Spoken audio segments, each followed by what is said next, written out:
OU had its big welcome to the SEC a couple of weeks ago, but now the Sooners are set for their first SEC event, SEC Football Media Days. What will it be like seeing the Sooners with the Vols and the Bulldogs and not the Cowboys and the Jayhawks? Will OU and sidekick Texas be the biggest draws at SEC Media Day?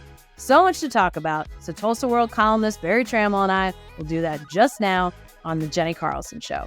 But before we get to that, I want to thank my sponsors, two who are making my coverage of SEC Football Media Days possible: Trademark Exteriors, Restoration, and Fowler Automotive. Trademark, my buddy Scott Petete and his crew can do any exterior housework. Painting, siding, roofing. I can tell you from experience that Scott is the only person I call when I need someone to look at my roof. Once I had a few shingles blow off, and Scott fixed it for free. Didn't try to pull one over on me, and he won't do that to you either. So call or text him at 405-627-6296. Again, that's 405-627-6296. Fowler Automotive, the entire Fowler Automotive Group is such a huge supporter of our community.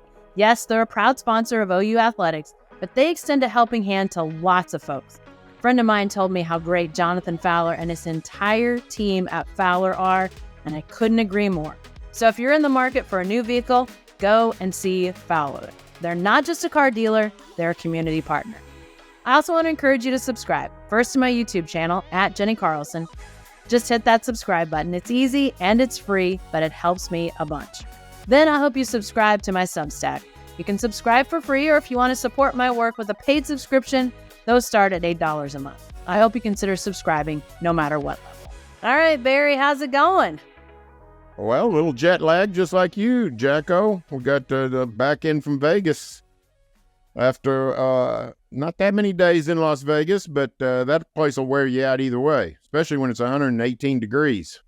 Yeah, we almost got to see a record high, but I will take it cooler next time if they would set that up for us. Big 12 Media Day. It was a lot, especially with the heat. But now we're starting to turn our attention to SEC Media Day, Barry. It's here. It'll be the Sooners' first real, true event. But let me ask you this first of all. You and I have been to a lot of media days over the years, but we've never been to SEC Media Day.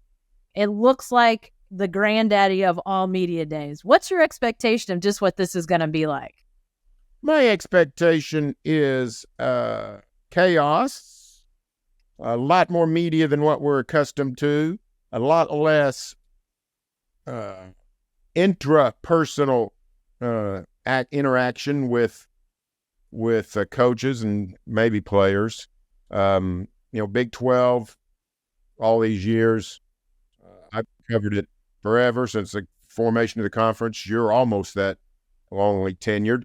And we knew so many people, including some of the newsmakers, the coaches and whatnot. And we're going to have to start over with a bunch of the conference. We're lucky in that, four of these guys are former OU assistants. One of them's now the OU head coach, Brent Venables. And so that helps a little bit. But we're going to have to start meeting a lot of people, and it's going to be more difficult, I think, to make connections with people than ever before. Yeah, I think you and I have both had conversations with people that have experienced SEC Media Day, and sort of the belief is that, yeah, it says Media Day, but it's really not about us media as much as it is about the TV partners media. So it's more about the show for the TV audience, which I get. They pay big bills. I understand. But yeah, it is going to be interesting to see just how those days go. 4 days down in Dallas, 4 teams each day, which will be a much more spread out schedule than we had for Big 12 Media Days, where it was 2 days for 16 teams, 8 a day. So lots more time per team, if you will. But I mentioned this earlier, Barry. OU, Texas, coming into the league, the new kids on the block. Are they the headliners in this? I mean, they're not Georgia, they're not Alabama, as far as the history goes. But how do OU and Texas figure into just who's the headliner in this whole thing? Well, I think it depends on who you are. I think for like the national media, or maybe even the people that cover the conference as a whole, I think OU and Texas are the sort of the intriguing storylines, the subplots, the people who are, draw the most interest. The people who cover the Auburn Tigers or the LSU Tigers or whatever other Tigers is in the league. I guess they got three. Their number one story in Auburn is Auburn. So they're not going to say, oh, I wonder what's going on with OU in Texas. So I do think from a wider perspective, yeah. Unless it's Kalen DeBoer to Alabama. I mean, the Nick Saban era is over, and that's a case of people want to know what's going to happen to the Crimson Tide and their great dynasty. We don't know. DeBoer's clearly a winner, but he's never coached south of, I think it's Carbondale, Illinois. So he's now down in Dixie, and we'll see how it goes. Yeah, I do think Kalen DeBoer, obviously a huge story. Alabama, a huge story. But yeah, I mean, I think these two new schools are going to draw a lot of interest from people. They want to hear from Steve Sarkisian. They want to hear from Brent Venables, from the players. So that begs the next question, Barry. Who are you most interested to hear from? Again, this is first time, so it's players, it's coaches, but it's also some of the conference people. Who sort of piqued your interest? Well, I mean, I'm interested in seeing some familiar faces. Josh Heupel on some level, Shane Beamer from South Carolina was a super guy to deal with when he was here in Norman. And of course, Jeff Levy's not that far removed from the Sooner staff. And of course, Mark Stoops is a very familiar face. Never coached OU, but certainly somebody named Stoops has. So but if you're talking about newcomers and what's going on, I mean, Lane Kiffin is can't miss press conference, a little bit like he's the Mike Gundy of the SEC. I've been around Kirby Smart, fairly boring, straightforward. You know what you're getting. Brian Kelly, sort of the same way, unless he decides to talk in a Cajun accent. But but I think for me it'd be Lane Kiffin. See what the Lane Kiffin show is like. They got some interesting coaches in the SEC. Hugh Freeze is at Auburn. We'll see how Hugh Freeze is. Billy Napier's his job's on the line at Florida. And Eli Drinkwitz is apparently quite the character at MIZZOU. So, we'll start learning some of this stuff on Monday in downtown Dallas. Yeah, it's interesting to me some of when you see who's sort of at the same time, because, there are some rivalries, there are some knocking of heads, and just so happens that OU is going to sort of be doing the two-step on the same day with Missouri as far as being in the main media room. I was looking at that today, and obviously Missouri and a couple recruits, a couple of obviously a transfer situation last year with OU. I mean, I don't know if there's bad blood between the two, but it is interesting that they're the two that are going to be sort of going through the main media room in the same stretch of time in that afternoon session.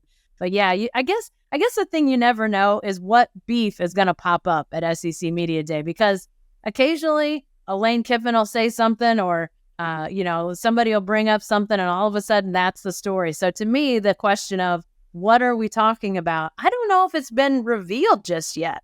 I mean, who knows what somebody might pop off with on Monday that could become the story for the rest of the week. That has yet to be seen. But I agree about Lane Kiffin, though. I definitely want to go check out what he has to say. I think he's the one I'm maybe most intrigued by.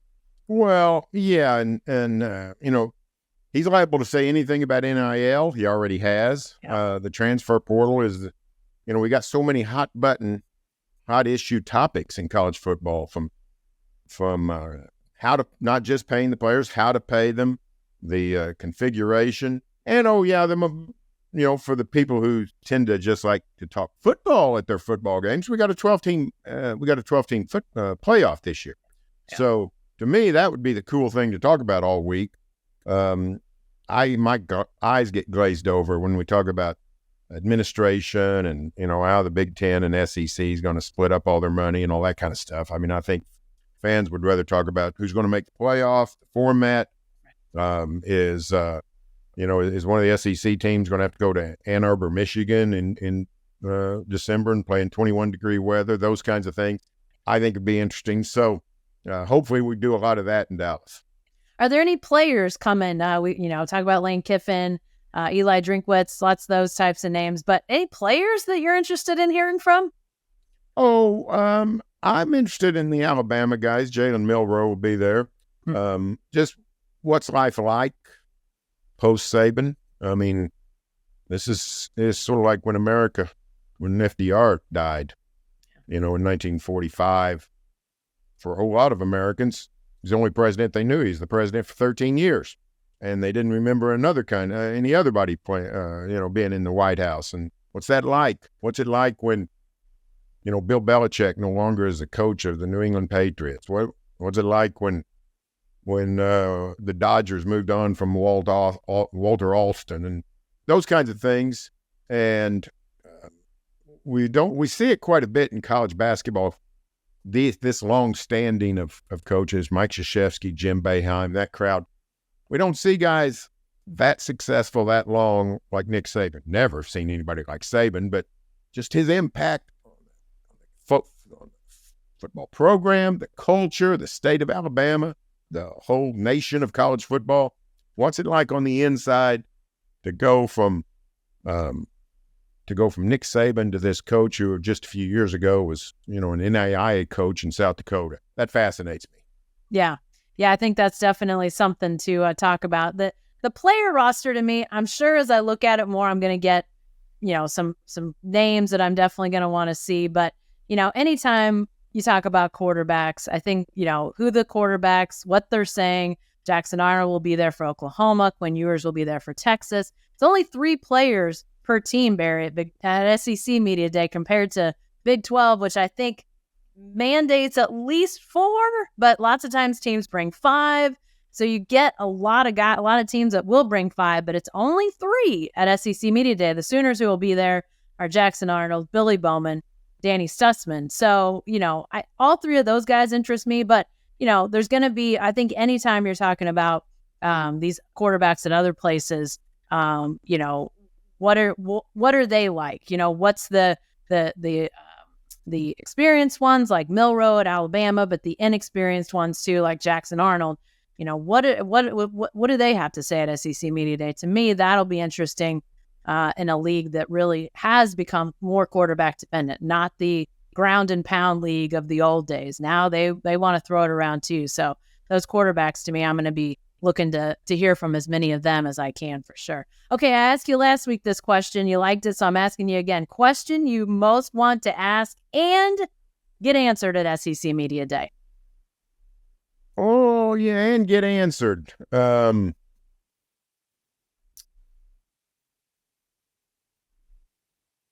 Something about the playoff. So I think it would be, how about this? Do we want even more playoff home games in the 12-team playoff? We're going to have an 11-game playoff. The first 4 games are going to be on campus. The next 7 neutral site. Would coaches like to go more, make the quarterfinals first round, maybe even the semifinals, get rid of the bowls? It's going to be really cool if you get to host a playoff game in that 3rd weekend of December. Do they want to expand that? So model it after the NFL playoffs. It's really cool if you get to host. It's not so great if you have to go on the road. So the SEC's from a position of strength. I think they would probably take their chances on as many home games as possible, but I'd be interested in seeing on that. One of the things I like about this playoff is those 7 neutral site games, because the NFL, they go all home games, but it's such a controlled environment in terms of parity, in terms of everybody on an even playing field, and even the selections are all mathematic. The schedule is roughly the same. Best record in. College is very subjective and selective. A committee decides who's playing who. I tend to think you get a better result with more neutral site games, but maybe the coaches would prefer more campus games. Yeah, and the campus games came to mind for me. I'm guessing maybe for you too at Big 12 Media Day, as we got to hear from the new executive director of the playoff, Rich Clark. It was his first public appearance as executive director, taking over for our good buddy Bill Hancock, who I will miss terribly at college football events, but super excited for him to have some time to relax and retire. But Rich Clark, impressive guy, Barry, 38-year Air Force. Who knew the Air Force relied on impressive people to be lieutenant generals? I thought they just drive down the street, pick somebody out of a crowd. But a guy that has flown in combat, has gone before Congress, and now he's in charge of this playoff. And but one of the things he talked a lot about, you asked him a great question during his big press conference. What is it about these home sites that could be different than regular season? He rattled off a bunch of things, but one of the things he came back to was this is probably going to be the biggest game these campuses have ever had. And I think it's a great point. Even the most storied programs could say, it's unlikely that they've had anything bigger than a national, playoff game on their campus. So to me, it was a great point. Got me excited about the potential of some of those matchups, who could play who, where they could be. So, I think that's an interesting thought. Would the SEC be interested in maybe adding to those? It was really kind of fun to think about the possibilities of some of the teams that could show up in places like, Columbus, Ohio, or Eugene, Oregon, things you don't usually think about. I think it's pretty cool to think about that. Here's an example, Jacko. It's not crazy to think some year, even this year, the committee could end up with an 8-9 tandem of Oklahoma and Texas. And think about the weight of that decision on who's 8 and who's 9. Yeah. The difference between the 8 and 9 seeds and something like this is literally nothing. And probably if it became OU Texas, it would probably go to whoever won their matchup in Dallas. But you could really have an OU Texas, or Alabama LSU, or even Georgia Oklahoma, whoever, doesn't matter. You could have SEC matchups in the first round. So yeah, that'd be what I hope we get more inter-conference matchups. I'd rather see Ohio State play LSU and Oklahoma play Penn State than Penn State play Michigan or Oklahoma play LSU. But just the idea of some of these matchups in December, third week of December, fantastic. It's fascinating. Yeah, and don't forget our long-held hope that Bedlam becomes a playoff game. Now, that again, if it's an 8-9 matchup, stand back. That'd be fun to see where that game would be. All right, hey, last thing on SEC Media Day, Brent Venables, his Sooners will be there. What are you needing to hear from them? We've obviously maybe heard from them more than we would have otherwise because of the move to the SEC becoming official. But is there anything out of Brent and his players that you'd like to hear at SEC Media Day? Oh, I don't think so. Brent, really, I think he's been fairly forthcoming when he talks about this team, and we know a lot about this team. What we don't know about this team, he really doesn't know about this team. Like how good's the offensive line going to be? Here in mid-July, Brent Venables doesn't know. He's not going to know until September. So I don't know. I do think it will be interesting to watch Brent just interact with the SEC media. Brent's a little, he's a little bit, what's the word? He doesn't really get bothered or changed much by the environment. Mm-hmm. If he's talking to you, one-on-one in the corner, if he's talking to 150 people in a press conference, he's about the same. Not everybody's like that. Not every coach is like that. But Brett is. Let's see how he does in front of 1,000 in the Omni Ballroom, where he'll talk next week. So just how he interacts with the SEC media, I tend to think we won't see any difference, but it'll be interesting to see. Yeah. Well, as we look forward to SEC Media Day, let's take a second and close the book on Big 12 Media Day. Any lasting impressions of the 2 days in Las Vegas for the Big 12? It was hot. It was very hot. It's very hot. And here's what I thought, and I think Big 12 people thought, that losing Oklahoma and Texas might really, and moving to Vegas, for crying out loud, away from the conference center, might impact the attendance. And it was down about 100 people. Generally, they draw about 600 credentialed media. 500, I think, something were there. So, but in terms of the hordes that would come and follow OU in Texas, I think the one difference is they only lost one horde because it was replaced by Deion Sanders in Colorado. I mean, it's impossible to get close to Deion. There's, just dozens and dozens of reporters around him, and players not quite as bad. But Deion really sort of took up a little bit of the slack. About half the slack that was lost with OU in Texas, Deion took it up. Now, Deion's not going to be in Boulder forever, but at least on the outset, the sizzle and the atmosphere, the energy at Big 12 Media Days was not severely impacted by the loss of Oklahoma and Texas, courtesy of Coach Prime. Yeah, it was a lot. I mean, the buzz went up on Wednesday when he was first up, when he was in the building. Just a lot of people there for his press conference, and I thought it was pretty telling that the attention is there, whether you like him or not.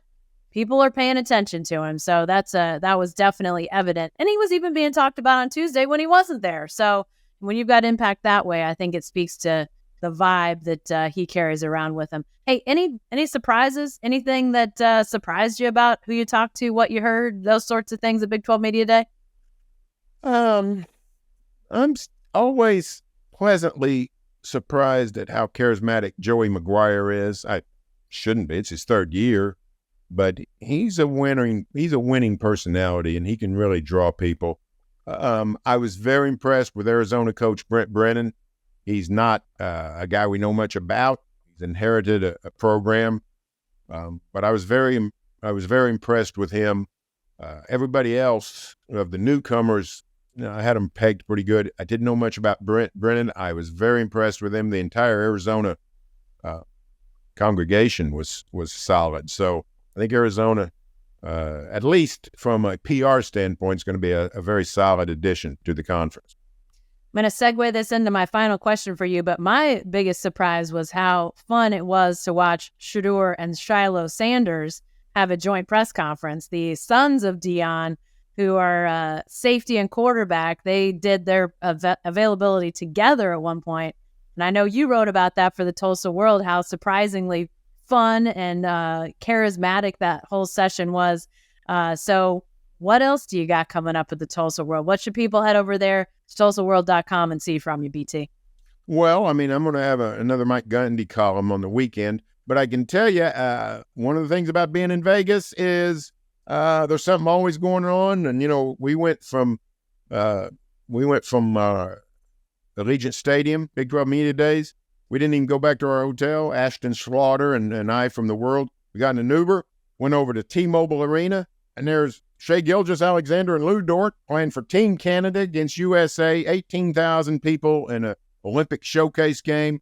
The arena was going wild, and I got to talk to Lou Dort one-on-one, and we talked about the Thunder Summer and what's going on with the Thunder and Team Canada. So I'll have that in the Friday Tulsa World. All right, sounds good. TulsaWorld.com for all of Barry's stuff. Always appreciate you, BT. We'll talk to you again soon. All right, Jacko. See you later. That's all the time we have for now, but please subscribe to my YouTube channel and my Substack. It's easy and it's free, but if you want to support my work financially, I'd appreciate that too. You can do that via my Substack, jennicarlson.substack.com. Also, you can find this episode and all episodes of The Jenni Carlson Show on your favorite podcast app. If you like what you hear, please leave a review. And thanks again to my sponsors for SEC Football Media Days, Fowler Automotive and Scott Petete at Trademark. A quick word of thanks to my video dream team, Jacqueline Musgrove and Michael Lane. Thanks for joining me, and we'll see you again next time.